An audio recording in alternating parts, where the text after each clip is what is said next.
mengembirakan yang kedua adalah jadwal seleksi CASN untuk tahun 2023 teman-teman semua. Nah, ini Bapak Anas sendiri. Assalamualaikum warahmatullahi wabarakatuh. Selamat siang sobat Bursa semua. Jumpa lagi dengan saya di channel saya ini ya.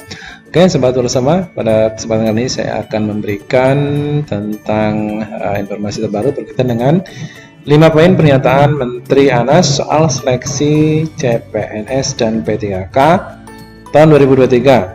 Nah, ini penuntasan honorer jadi ASN. Ini mudah-mudahan bisa memberi gambaran yang lebih baik buat teman-teman semua. Baik bagi teman-teman semua yang mungkin saat ini untuk status P1, P2, P3, bahkan mungkin teman-teman semua yang menjadi pelamar umum nih teman-teman semua. Oke, tapi sebelum saya mulai videonya, bagi teman-teman semua yang baru menemukan channel ini, jangan lupa klik like, share, komen, dan subscribe. Jangan lupa juga untuk mengaktifkan notifikasi loncengnya agar teman-teman semua tidak ketinggalan informasi. Oke teman-teman semua, berkaitan dengan video yang akan saya bagikan untuk teman-teman semua ya, berkaitan tentang 5 poin pernyataan dari Menteri Anas soal seleksi CPNS dan P3K. Teman-teman juga bisa melihat video saya sebelumnya berkaitan dengan informasi-informasi terkini berkaitan dengan seleksi P3K ya teman-teman semua. Oke, kita mulai teman-teman semua. Yang pertama teman-teman semua, nah ya, yang pertama adalah formasi CPNS P3K untuk tahun 2023 teman-teman semua ya.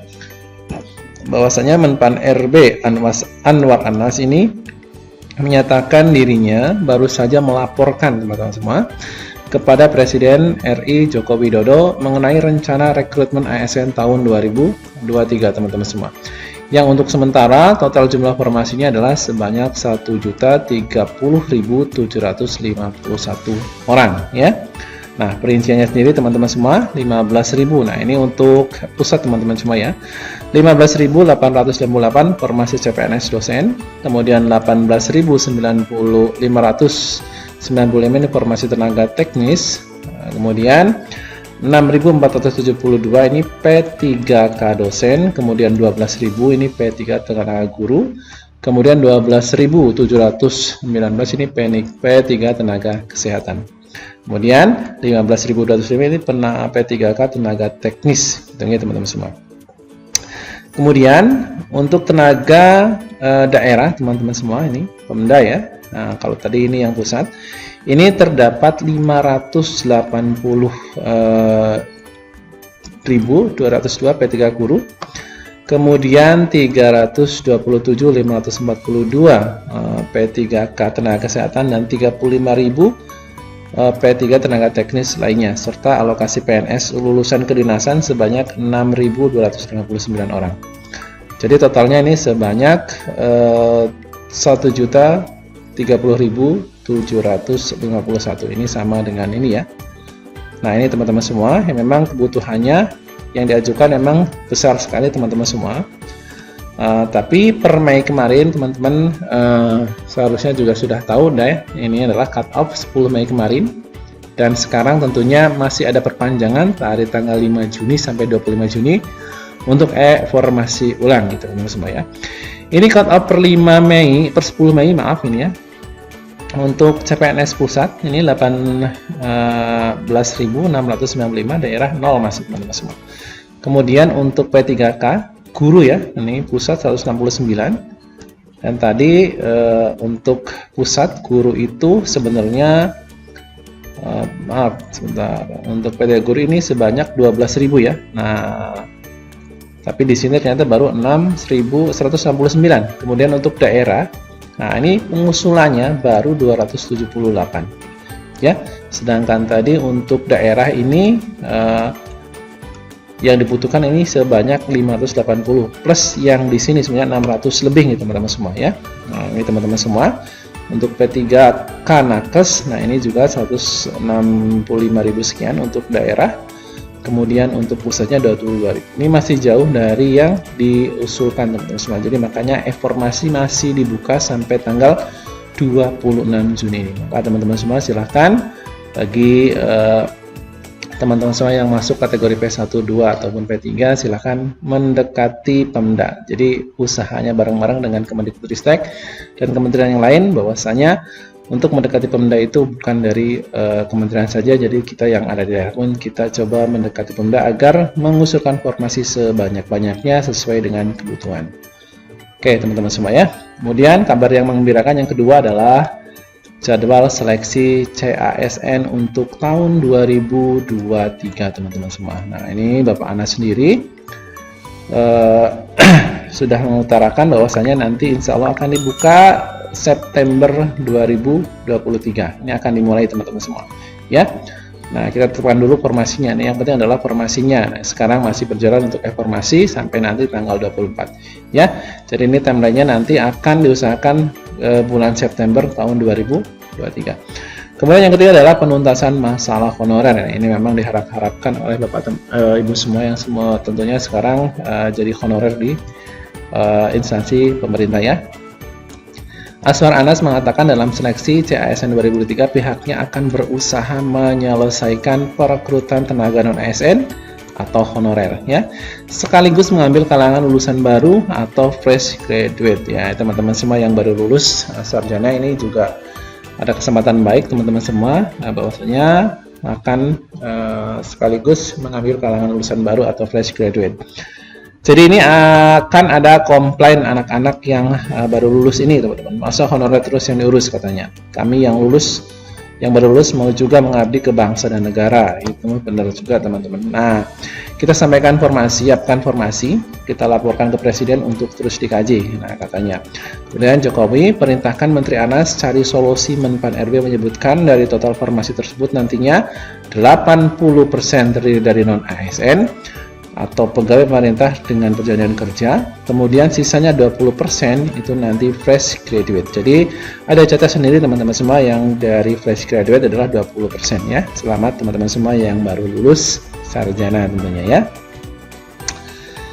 Kemudian perintah yang keempat adalah perintah Presiden Joko Widodo. Nah, Presiden Jokowi memerintahkan Menteri Anas untuk mencari solusi terkait banyaknya calon pegawai pemerintah dengan perjanjian kerja atau P3K ya, yang tidak lulus tes. Anas menjelaskan, Kemenpan RB juga mempertimbangkan formasi CPNS 2023 dengan memperhatikan statistik penerimaan tahun 2022. Kali itu pemerintah atas saran Presiden Jokowi menyiapkan formasi sekitar 700.000 guru ya. Namun ini yang jadi bahan pertimbangan, namun lanjut Aswar, setelah dibuka hanya 319.209. Ini setengahnya teman-teman ya, setengahnya pun tidak mencapai 50% ya. Jadi dibuka hanya 319.000 orang yang mengikuti tes formasi P3 guru dan 250.000 orang yang lolos ya. Jadi kebutuhan 700, ternyata pengajuan formasi hanya 319 dan hanya 250 yang lolos saja. Jadi sebenarnya saran Bapak Presiden mestinya urusan guru dan kesehatan ini selesai tahun 2002, tetapi belum selesai karena banyak daerah yang tidak mengusulkan. P3K tenaga kesehatan juga sama. Itu yang lulus hanya 78% ya dari total yang kita siapkan, ujar Aswar Anas. Kami buat skenario yang dilaporkan Presiden. Bapak Presiden memerintahkan kepada kami, kajilah terkait beberapa kemungkinan, apakah itu perankingan atau seperti yang lain. Teman-teman semua, ini kata Aswar Anas. Jadi berkaca dari tahun sebelumnya, nanti tentunya akan ada regulasi baru ya, ataupun cara-cara yang akan ditempuh oleh Bapak Menteri sendiri.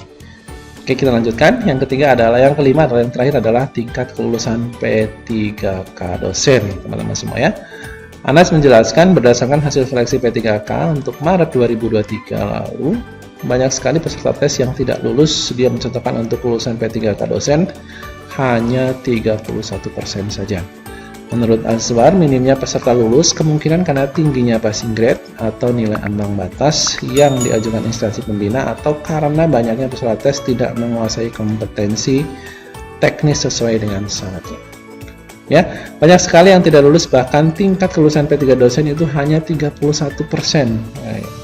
Berarti ini soal passing grade yang diajukan instansi pembina yang tinggi ya. Ini kemungkinannya, atau kompetensi teknis yang banyak yang tidak bisa mereka kerjakan. Dua kemungkinan ya. Passing grade-nya terlalu tinggi atau memang dari secara pribadinya memang tidak bisa mengerjakan itu.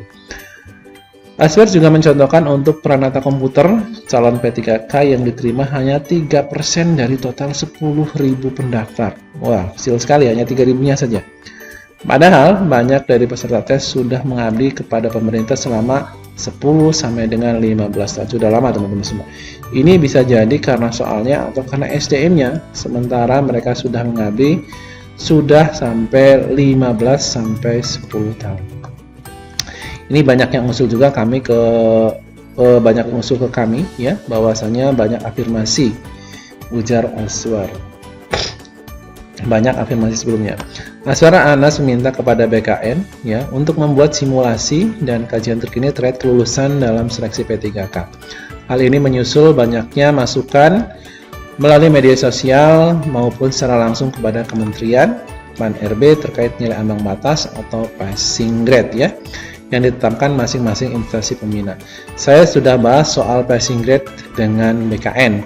Pertama kita sedang simulasi beberapa soal ya, penyelesaian passing grade. Untuk potensi ada afirmasi. Nah, ini untuk potensi ada afirmasi mudah-mudahan ya.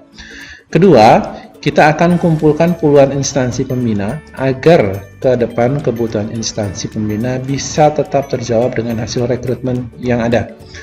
Karena tentu Kementerian PAN-RB harus mengetahui kebutuhan kompetensi dari instansi pembina masing-masing jabatan, ujar Aswar pada Mei tahun 2023.